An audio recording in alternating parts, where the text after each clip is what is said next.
All right, everybody, we're going to do a quick video on the Yamaha Warrior 350 rear swing arm bearing.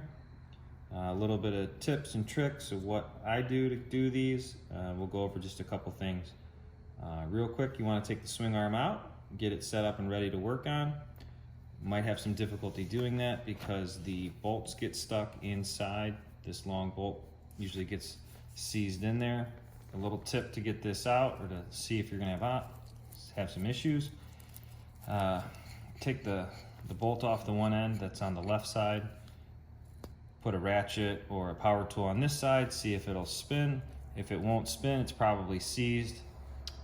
When you do try to get this out, you're not going to want to hammer on this end because you'll mushroom this and it won't slide through.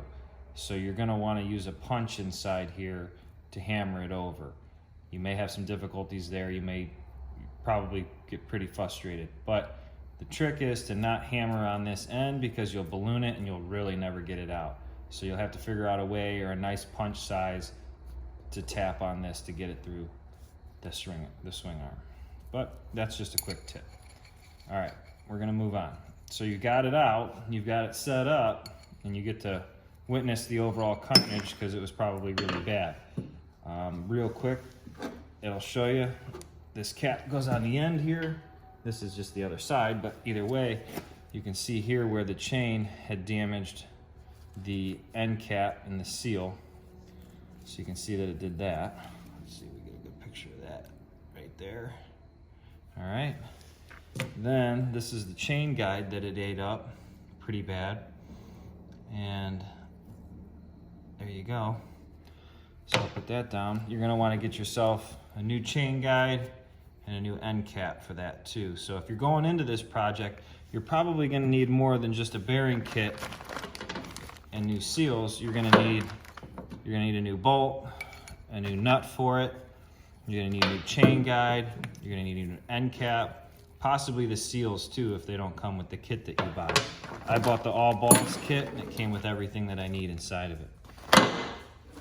Either way, moving on. So now you got the swing arm out, okay? You got it set up where you can work on it. You're gonna have to get the bearing races out of the swing arm.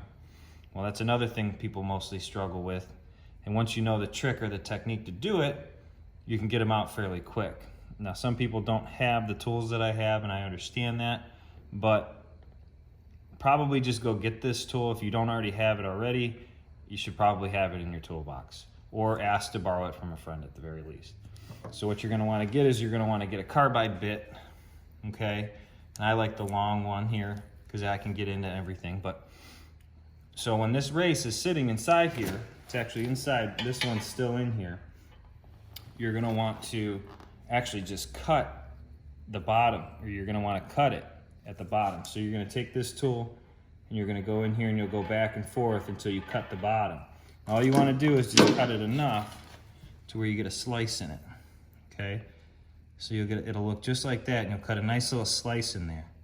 Now this one just so happened to actually come right out. Once I cut the slice, all the tension was released and it just came right out. Sometimes they're still stuck in there and you'll have to get a screwdriver or a chisel or something and knock these out. But either way, so then you're probably pretty happy because you got them both out. Well, you're not necessarily done yet because you'll probably have a lot of rust or corrosion inside where the new bearing's gonna go inside. You don't wanna take this and try to stick it in there and then hammer it in because this is too soft, it's not strong enough to be able to hit this with a hammer in. So you're gonna wanna clean it up. You're gonna wanna clean this area up here just enough for this to slide in really easily. Not really easily, but just a little bit of tension. You really shouldn't have to hammer these back in, but having a little tension on them is okay, but you shouldn't really have to pound these back in. They should probably tap them a little bit with a hammer, but other than that, if you're hammering this bearing back in, you're gonna ruin this bearing. But either way, once you have them installed, you're gonna want to grease this before you do it. But once you have them installed, you're gonna want to make sure this is as full of grease as possible. That's gonna keep all the water out of it, and it'll prevent it from corroding up the way that these things like to do.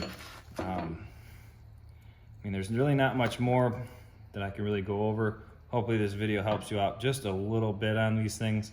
But take your time. It's going to be a little bit frustrating, and have a good time and enjoy working on your four-wheeler.